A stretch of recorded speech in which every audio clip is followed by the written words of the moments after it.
South ఇండియాలోనే అతి తక్కువ ధరలకి రత్నాలనందించే ఏకైక సంస్థ 6JVR. నమస్తే, నేను Keshav to Suman TV.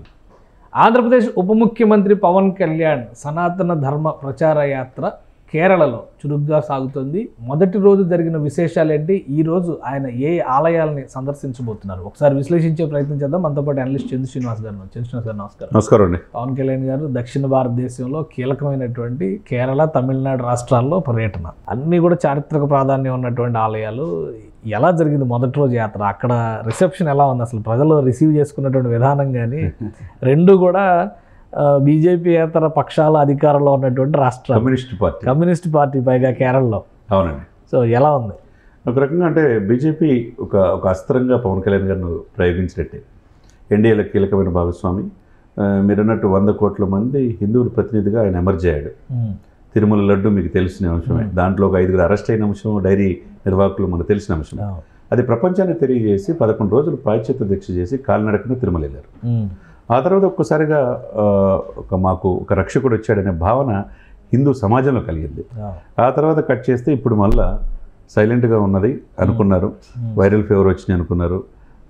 Rest తీసుకున్నాడు అనుకున్న సమయంలో మహారాష్ట్ర ఎలక్షన్స్ రిజల్ట్ తర్వాత పరిణామంలో మన ఢిల్లీ కూడా అధికారంలో వచ్చిన తర్వాత ఇక రాబోయే రోజుల్లో నెక్స్ట్ ఇయర్ తమిళనాడు ఎలక్షన్ జరగబోతున్నాయి. కర్ణాటక ఇవన్నీ కూడా 1 by 1 జరగబోతుంది. మరి ఇప్పుడు కేరళలో ఫస్ట్ స్టార్ట్ చేసి నిన్న కొచ్చిలో దిగిన తర్వాత అగస్త్య మహర్షి ఆలయాన్ని సందర్శించటం, తర్వాత తిరువల్లలో ఆలయాన్ని, రాముల వారి మిగతా ఆలయాలు కూడా సందర్శించడం, ఇవన్నీ కూడా హిస్టారికల్.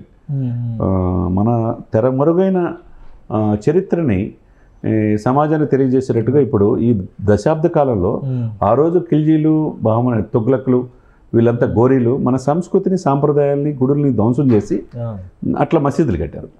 ఇప్పుడు ఈ దశాబ్ద కాలంలో ఇవన్నీ కూడా హిందూ సనాతన ధర్మం కోసం మోదీ గారి నేతృత్వంలో ఈ యొక్క ప్రభుత్వం పనిచేస్తుంది. ఇప్పుడు ఇదే సమయంలో పవన్ కళ్యాణ్ గారు హిందూ సనాతన ధర్మ పరిరక్షణ బోర్డు ఏర్పాటు చేయాలని, అందులో అసలు బీజేపీ వాళ్ళు అనేక మందిని చంపేశారు. అక్కడ లెఫ్ట్ పార్టీ వాళ్ళు, బీజేపీ నాయకులు, కార్యకర్తల నాయకులు చెప్పారు. అటువంటి కేరళలో ఈయన వెళ్ళటం, వాళ్ళు అక్కడ ఉన్న వాళ్ళు పొలిటికల్ ప్లానింగ్ కూడా ఉంది. అంటే ఇప్పుడు నాది వ్యక్తిగతం అని చెప్పి పవన్ కళ్యాణ్ గారు చెప్పినా డెఫినెట్గా పొలిటికల్ ఇంటెన్షన్ ఈజ్ దేర్. ఎందుకంటే తమిళనాడులో కావచ్చు, కేరళలో కావచ్చు, ఆ తర్వాత కర్ణాటకలో కావచ్చు ఎలక్షన్ జరగబోతుంది. జరిగేటప్పుడు హిందువులకు కూడా మేము ఉన్నామనే భరోసా ఒక వ్యక్తి ద్వారా కావాలి. అది పవన్ కళ్యాణ్ గారు అయితే దక్షిణ భారతదేశంలో ఒక మంచి పేరుంది, నేము ఫేము రెండూ ఉన్నాయి. కాబట్టి ఆయన నేతృత్వంలో ఆయన కుమారుడితో పాటు వెళ్ళటం, TTD board member Anand Sai గారు కూడా వెళ్ళటం, అక్కడున్న చారిత్రక నేపథ్యాన్ని అక్కడున్న పండితులు, పురోహితులు వివరించి చెప్పటం. అంటే ఇది కేవలం ఆలయాల సందర్శన యాత్రగానే ఉంటుంది, ప్రజలలోకి వెళ్ళేటువంటిది. ఎందుకంటే మనం తిరుపతిలో చూసాం, ప్రాయశ్చిత్త దీక్ష కంప్లీట్ అయ్యేటప్పుడు వారాహి సభ నిర్వహించారు. అక్కడ జనసందోహం ఇవన్నీ చూసి ఆయన రాజకీయంగా కూడా ప్రసంగం చేశారు. ఇక్కడ ఏమి ప్రసంగాలు ఉండవా? కేవలం ఇక్కడ ఆలయాలకి సంబంధించిన ఆధ్యాత్మిక యాత్రగానే దీన్ని చూడాలి. ఆలయాలకు సంబంధించిన చూడాలండి. నిన్న జరిగిన అది 3 గుడులు అన్ని కూడా చక్కగా తీసుకున్నాడు. ఈరోజు అనంత పద్మనాభ స్వామి టెంపుల్, చారిత్రాత్మక సంపద. పద్మనాభ స్వామి టెంపుల్ అంటే మోస్ట్ కాంట్రవర్షియల్. అది కూడా ఈరోజు సందర్శించిన తర్వాత తమిళనాడు మధుర మీనాక్షి టెంపుల్, లేకపోతే ఇవన్నీ కూడా మిగతా కుంభకోణంలో సుబ్రహ్మణ్యేశ్వర స్వామి టెంపుల్, ఇవన్నీ కూడా ఏంటంటే హిందువుల యొక్క మనోభావాలు ముడిపడి ఉంటాయి. కానీ ఇక్కడ ఒక సమస్య వస్తుంది. రాష్ట్రంలో ఉన్నటువంటి ముఖ్యమంత్రి గారికి కూటమికి మధ్య ఏదో పొసగట్లేదు. పవన్ కళ్యాణ్ గారి మీటింగ్లకి, ప్రభుత్వ అధికార మీటింగ్లకి రావట్లేదు, యాత్రలు మాత్రం చేస్తున్నారు. ఆయన ఆరోగ్యం బాగాలేదా అనేటువంటి అంశం మీద సోషల్ మీడియాలో విపరీతంగా వైరల్ అవుతుంది. సార్, సోషల్ మీడియాలో ఇష్టం వచ్చినట్టు రాసుకునే స్వేచ్ఛ వాళ్ళకు ఉంటే పవన్ కళ్యాణ్ గారికి ఆయన ఏం చేయాలో స్వేచ్ఛ ఆయనకు ఉండదా? అంతే కదా సార్, ఎవరి స్వేచ్ఛ వాళ్ళది. ఆయన అండర్స్టాండింగ్తోనే వెళ్తున్నారు. చాలా సిస్టమేటిక్ అండర్స్టాండింగ్తో నేను నా సంస్కృతిని కాపాడుకోవడానికి నేను వెళ్ళాలి అని చెప్పి తప్పేం కాదు కదా. కేరళలో ఈ దేశంలో ప్రతి పౌరుడికి, మీకైనా నాకైనా పవన్ కళ్యాణ్ గారికి హక్కు ఉంది. యాజ్ ఎ డిప్యూటీ సీఎం కదా, ఈ కూటమిలో ఉన్నాడు కదా, ఎందుకు వెళ్ళాలనేది లేదు, ఎవరు ప్రశ్నించకూడదు. అంటే అధికారిక కార్యకలాపాలకు రాకుండా వ్యక్తిగత పర్యటనలకు వెళ్తున్నారు అనే దాని మీద కదా ఇప్పుడు జరుగుతుంది. 6 మాసాలు అహోరాత్రులు నిద్ర లేకుండా ఆరోగ్యాన్ని పణంగా పెట్టి, అంతకుముందు 1 year ప్రజల్లో క్షేత్రంలోకి వెళ్ళి తన ఆరోగ్యాన్ని పాడు చేసుకున్నాడు సార్ ఆంధ్రప్రదేశ్ ప్రజల కోసం. తనకంటూ ఉండదా వరాహయాత్ర చేసి కొంత ప్రశాంతత కోసం ప్రశాంతత కోసం వెళ్ళాలని ఉండదా? ఆయన కూడా నిన్న మీడియాలో నేషనల్ మీడియాలో మాట్లాడుతూ ఇది పూర్తి నా వ్యక్తిగత పర్యటన అని చెప్పేసి ఆయన చెప్పాడు. ఆయనతో పాటు ఆయన కుమారుడు వెళ్ళాడు.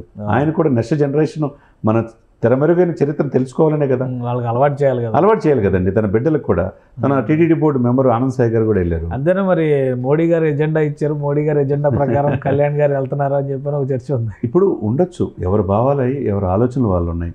కొంతమంది కొద్ది ముందుకేసి కేరళలో కూడా దక్షిణ భారతదేశంలో నార్త్ ఇండియా మొత్తం బీజేపీ ఆసేతు హిమాచలం విస్తరించింది. ఢిల్లీ కూడా ఎప్పుడెప్పుడు 27 ఫస్ట్ టైం ఎంపీ సీట్ గెలిచారు కదా, ఒక ఎంపీ సీటు. మరి అక్కడ అనేక మంది కార్యకర్తలు చనిపోయారు. వాళ్ళకు కూడా ఒక ధైర్యం కావాలి కదా. సురేష్ గోపి అనుకుంటా సెంట్రల్ మినిస్టర్ అయ్యాడు, మంత్రి అయ్యాడు.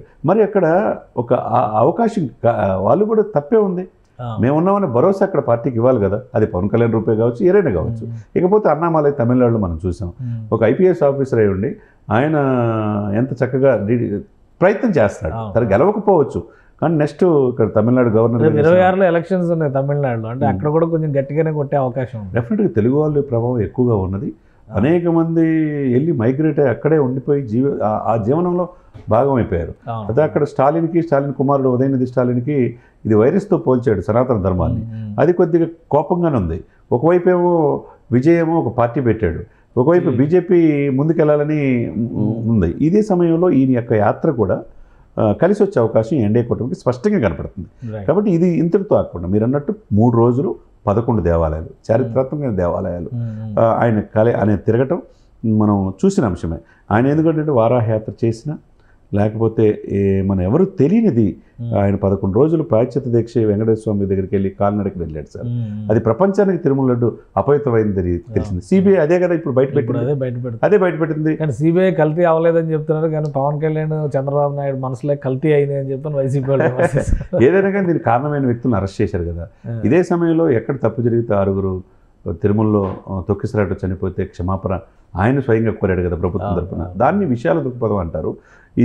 అంటే వసుదైక కుటుంబం లాంటి మన సంస్కృతి సాంప్రదాయాలను కాపాడుకుంటా ముందుకెళ్లాలనే ఇదిలో ఈ నిలటం అనేది రాబోయే రోజుల్లో దక్షిణ భారతదేశాల్లో ఈ ఎన్డీఏ కూటమికి కలిసి వచ్చే అవకాశం స్పష్టంగా కనపడుతుంది. రైట్. థ్యాంక్ యూ శ్రీనివాస్ గారు. ఇది పవన్ కళ్యాణ్ గారి యాత్ర వెనుక వ్యక్తిగతమైనటువంటి అంశాలు ఉన్నాయి తప్పితే రాజకీయాలతో సంబంధం లేదని విశ్లేషిస్తున్నారు. అలానే ఆయన యాత్ర చేయడం వల్ల దక్షిణాది రాష్ట్రాల్లో ప్రధానంగా కేరళ, తమిళనాడులో బీజేపీకి కలిసి వచ్చేటువంటి అంశాలు కూడా పుష్కలంగా ఉన్నాయి. సనాతన ధర్మ ప్రచారంలో భాగంగా జరుగుతున్నటువంటి యాత్ర కాబట్టి అక్కడ ఎలాంటి అంశాలు ఉన్నాయి, దానిపైన పవన్ కళ్యాణ్ ఎలా స్పందిస్తారనేది కూడా ఇప్పుడు ఆసక్తికరంగా మారింది. అన్నిటికీ మించి తమిళనాడు రాజకీయాల్లో పవన్ కళ్యాణ్ ప్రభావం ఈ పర్యటన తర్వాత మరింతగా బలీయంగా మారేటువంటి అవకాశం ఉందని చంద్ర శ్రీనివాస్ గారు విశ్లేషిస్తున్నారు. ఇది special discussion. Keep watching. Suman టీవీలో మీ పర్సనల్ అండ్ బిజినెస్ ప్రమోషన్స్ కోసం కింది నెంబర్కి కాంటాక్ట్ చేయండి.